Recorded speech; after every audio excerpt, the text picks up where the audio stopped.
How's it going, folks? I want to do a video on the Metro Axxess AX DSPX-HN3. This is going to be a solution to bypass the factory amp in all of the newer Honda vehicles with the tablet style head units in the vehicles from about 2017, 2018 on up. That's what we're dealing with particularly the touring trims of these vehicles. They have a 10 speaker system with an amplifier. A lot of people that are into high quality audio would like to incorporate aftermarket amplifiers, maybe a decent quality subwoofer. But the problem is the output connection from the head unit is a digital connection, and it goes straight into the factory amplifier, and from there it goes out to all the speakers. And it's real hard if you want to keep the factory head unit, which this is an excellent factory head unit. It makes it difficult to incorporate aftermarket amps. Basically, without a good solution to bypass the amp, you have to go after the factory amp, and you're dealing with Honda's custom EQing and crossover points and stuff that really hurts the audio. So far, from what I've been able to find, Metro Axxess is the only company that offers a solution to bypass the factory amp in the newer Honda vehicles. Now, this is going to be mainly targeting the Civic market, maybe some of the Accord market, but I have this in a 2020 Honda Insight, third generation Insight that came out new for the third generation in 2019. Most Insight folks wouldn't do anything like this, wouldn't be interested, but I come from an aftermarket car audio background. So I found this solution, and basically it's a DSP. It's a 31 band EQ on all channels. I am only utilizing 8 channels of the 10 channels. I've completely eliminated the rear factory tweeters. I've replaced all of the speakers, including the center channel. I've added a 10-inch powered subwoofer. I've got all Pioneer high-end components in the front, coax in the back. So I'm using 8 channels of the 10 channels, and I'm going to show you the application that is used to control the DSP-X for the Honda vehicles, which is the HN3 for all of the touring trims with the premium audio system. So basically, you get 31 bands of EQ on all channels. You get time alignment. You get custom crossover points. It retains all of the factory chimes. The reverse tone, car door, opening the car door, all that kind of stuff. All of that's retained, as you could hear. So I'm going to go through this. A lot of folks on the Honda Civic forum have been wanting to see this in action, and at least at this point on YouTube, there is no video. So I guess I'm going to be the first. But I'm going to go through what this offers, and then I'm going to actually do a custom EQ on one of the channels. I'm going to show you how that works with a real-time analyzer on my MacBook Pro, and show you how each channel is EQ'd to a flat response, and show you what all this little thing can do. So first thing you're going to do is, once you get it installed, of course, you're going to install this app. It's the AX DSP-X. That's the app you're going to look for right there. Now this is on an Apple iPad. They also offer it for Android, it's cross-platform. But basically, it's going to see your DSP. You're going to select it here.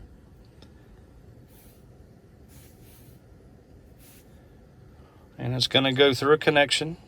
There it goes right there. All right, and now you're connected. So the first thing you can do is you want to test to see if you're actually getting a signal. So you're going to hit identify. And you can tell it's connected, so you know you've got a good connection. You're going to go to vehicle type. Now here's where you're going to select the vehicle you've got this installed in. Now, the DSP-X covers many different vehicles, not just Honda.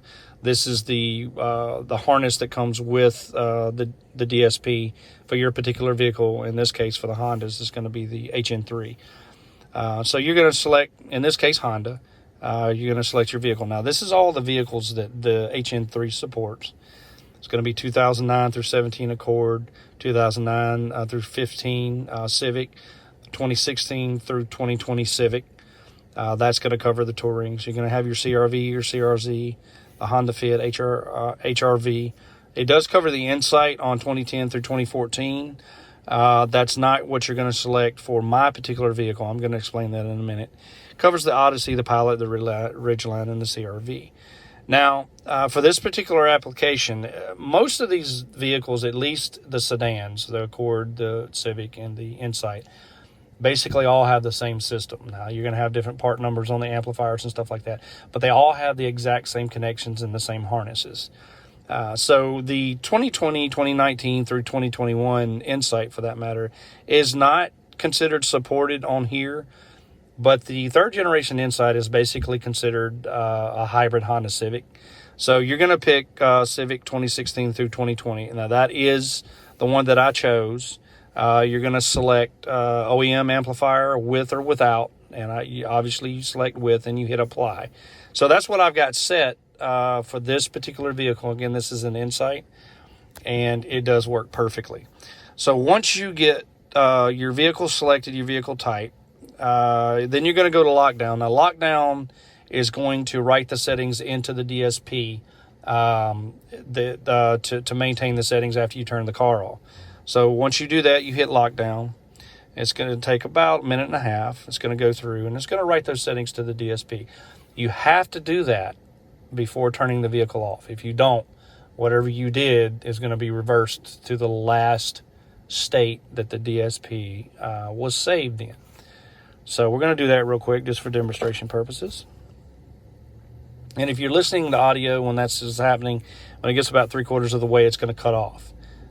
So don't panic if that happens. Once it finishes the process, your audio will come back on. So once this is done, and it's finishing up now, I'm going to go and show you what all the features this thing offers.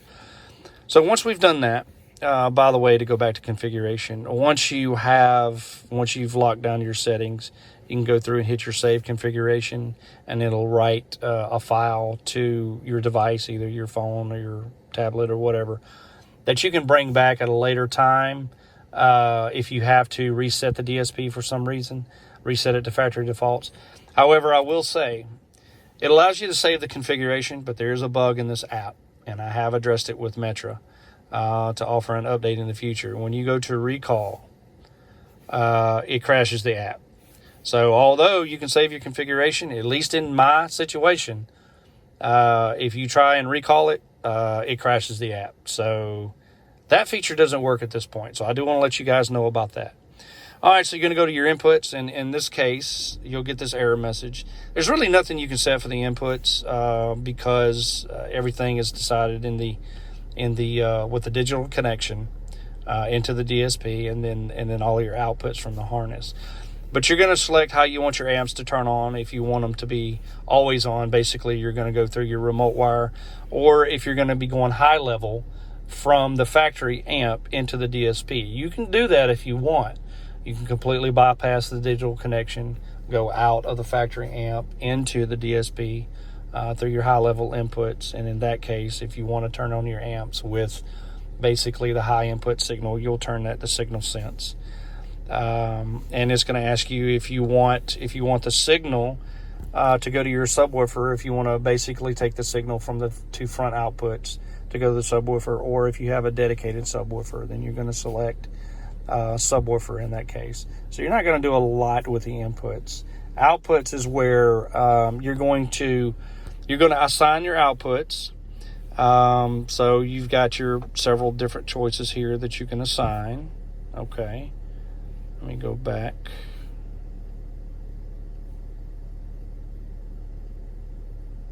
Okay, left front is what we've got selected here. Here's where you can mute your channels when you're doing your setup, when you're doing your EQing and all that. You're going to do it a speaker at a time. I'm going to show you that in the latter part of the video. So you can mute all of your different channels when you're doing that. You can invert the phase of all your different channels. So, you know, in this car, some of the speakers were out of phase from the factory, and there's reasons they do that. So you can correct that if eliminating the factory amp doesn't correct that anyway. Most of that kind of stuff is programmed into the factory amp. So as soon as you eliminate the factory amp, you get basically everything straight the way it's supposed to be anyway.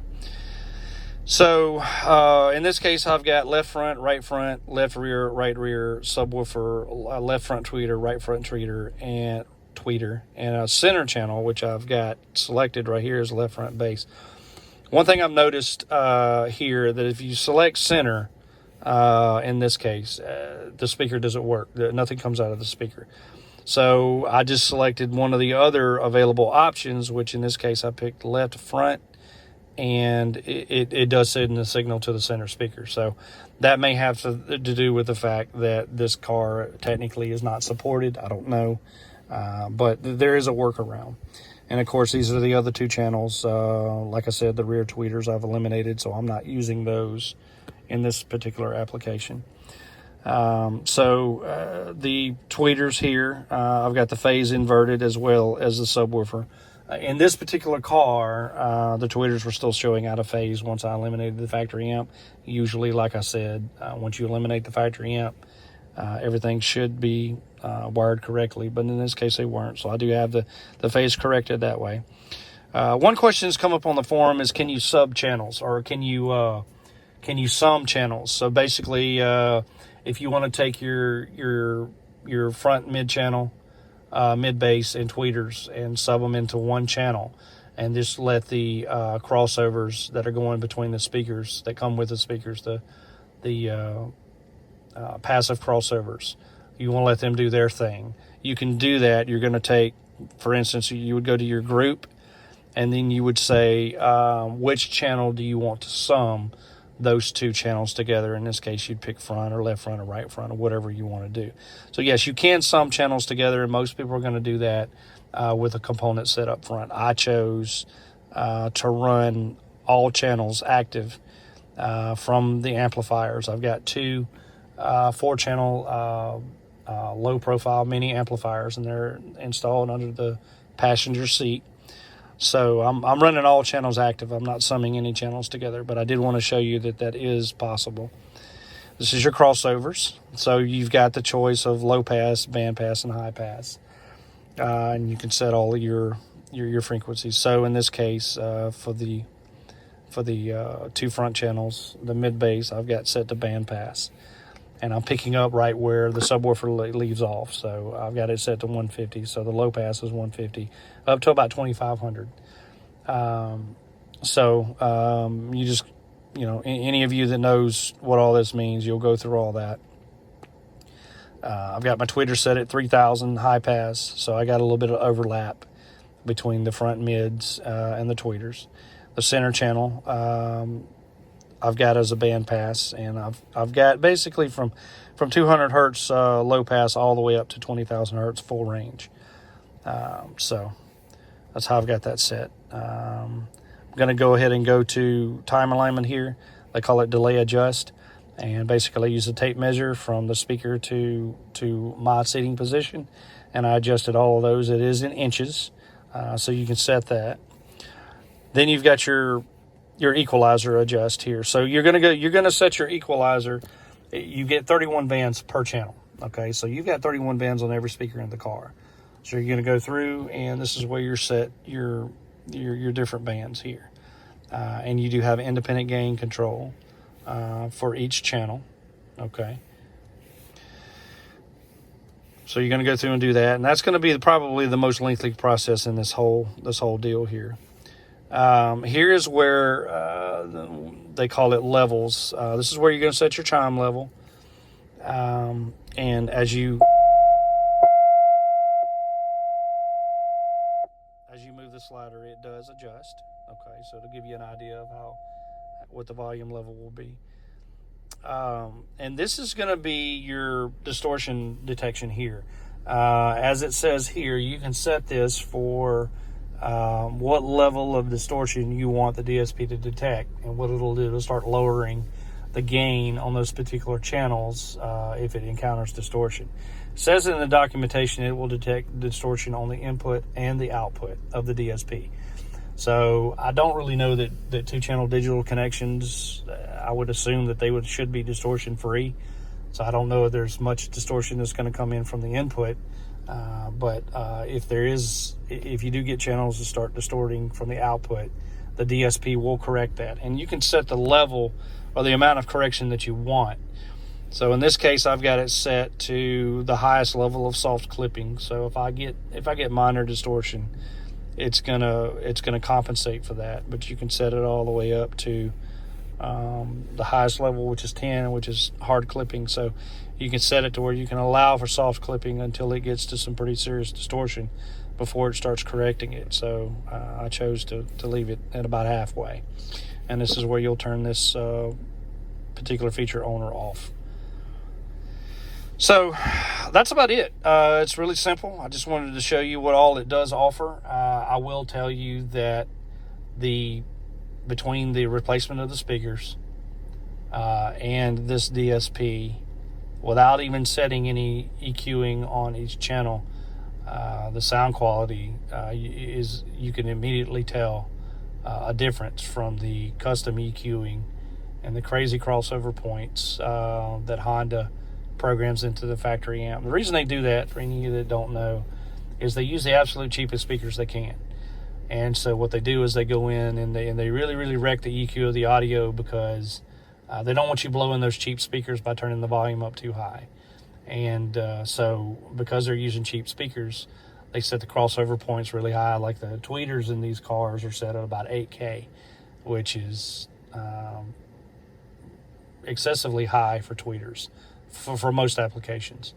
Again, they don't want you blowing the speakers by turning the volume up too high. So they set the crossover points and the EQing to compensate for the cheap speakers, and it really does wreck the audio. So you get a solution like this, and you can really customize, the way you want your system to sound, and it sounds quite a bit better than the factory system. So you end up getting a premium system after the fact than what it says you got to begin with. So, all right, guys, I'm gonna wrap this part of the video up. The next part of the video, I'm actually going to play some peak noise through the system, and I'm gonna do one speaker at a time, and I'm going to look at the response in a software application, an analyzer, to see where my high points are, and I'm going to adjust those points and show you how that works, and get this car EQ'd and sounding even better. So stay tuned for that next part. Thank you. All right, folks, we're back. So right here I've got my iPad mini, and I've got the real-time analyzer going right now. So I'm going to play the pink noise through the head unit, and it's going to come out of the left front channel. That's the only speaker that I've got active right now. I've got all the other channels muted. So we're going to see what the pink noise does to the frequencies here. And, as you can see, looks like at about 400 hertz, I've got a peak while I'm talking.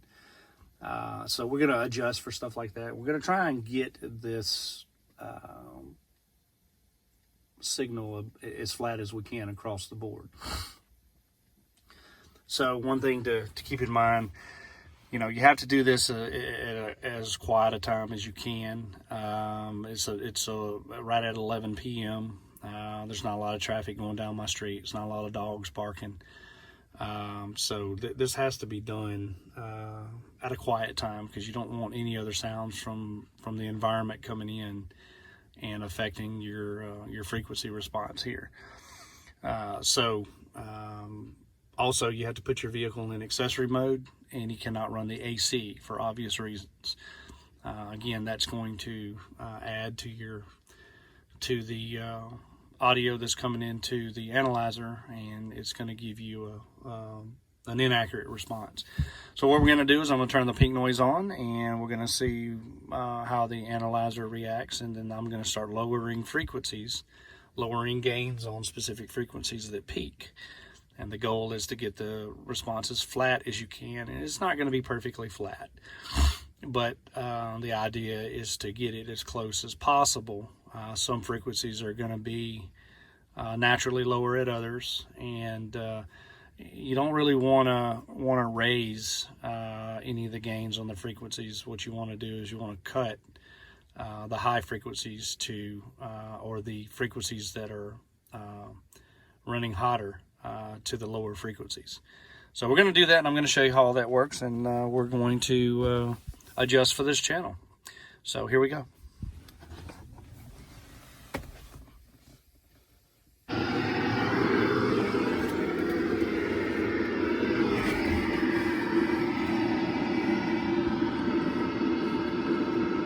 All right, so right here we can see that 400 hertz is rather hot.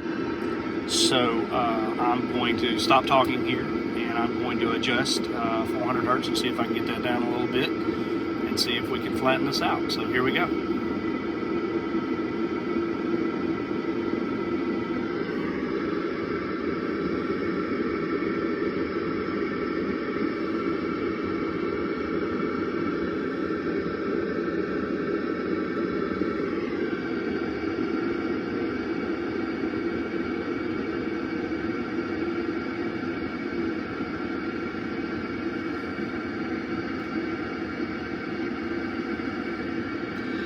All right, so as you can see, I did have to take it all the way down to -10 dB to get it to come down a bit. And that's probably the best I'm going to be able to do. So I'm going to take some of the other hot frequencies here. It looks like at about 1.6K is running a little hot, so I'm going to lower that, and we're going to see if we can continue to flatten this out a bit.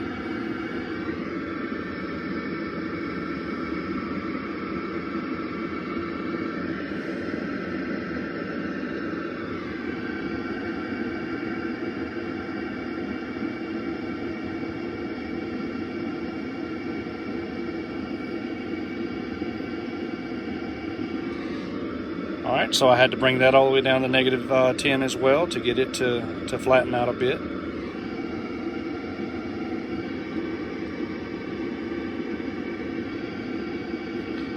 All right, so now it looks like 400 hertz is again the hottest level on the analyzer. So I'm going to go ahead and start adjusting 315 hertz and 500 hertz and see if I can get that down a little more.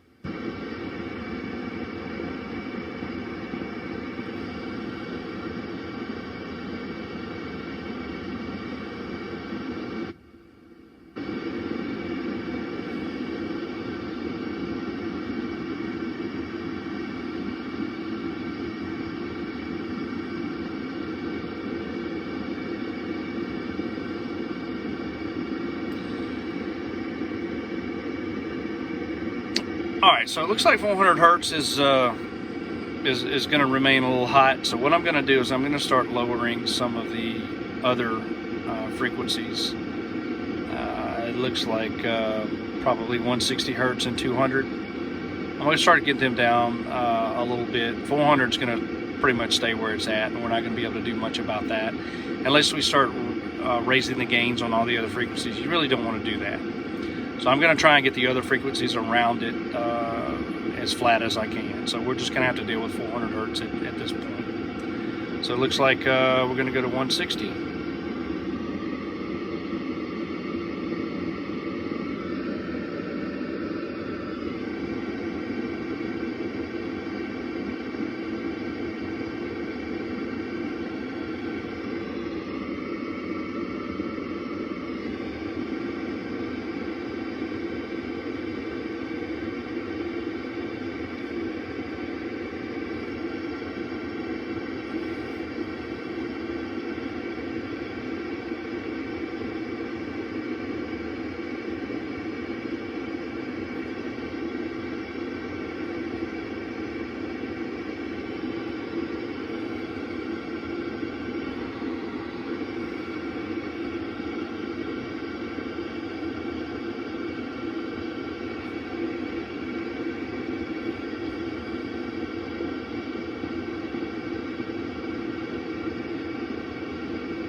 All right, so I brought 160 back up to 0 dB, and I've adjusted 200, and I'm going to adjust 250 next.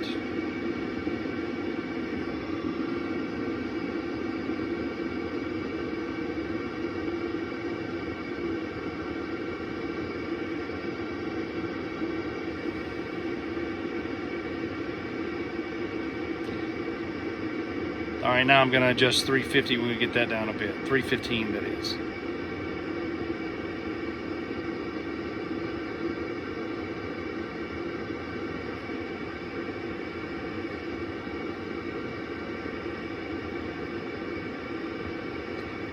Okay, so as you can see, we've gotten that flattened a bit out. Next, I'm going to, looks like 630 hertz is a little hot right now, so we're going to adjust for that.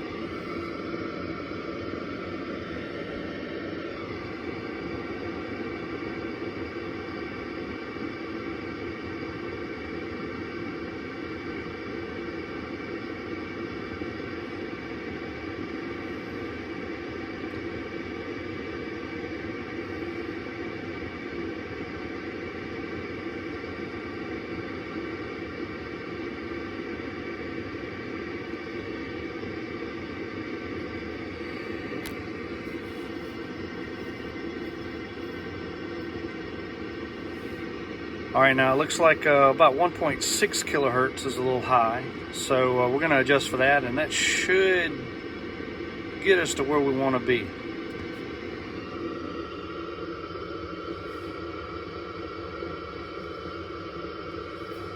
All right, so we've already got 1.6 adjusted down pretty low. I'm going to go ahead and bring 2 kilohertz down a bit, see if we get 1.6 to come down a little more.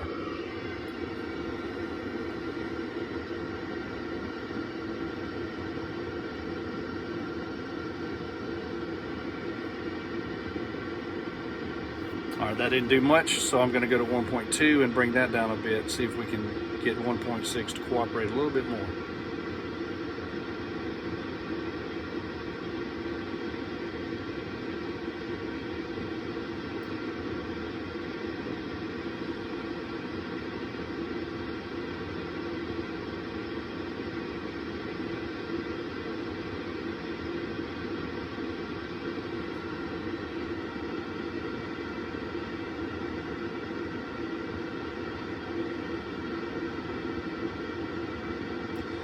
All right, I think that's the best we're going to be able to do with this particular channel. We've definitely got it smoothed out a lot more than it was, so I'm going to go ahead and save this configuration and go on to the rest of the channels. I hope this has been informative to you and giving you an idea of how this kind of stuff works to get you definitely the best quality system you can. All right, feel free to comment if you got any questions, guys. Thanks a lot.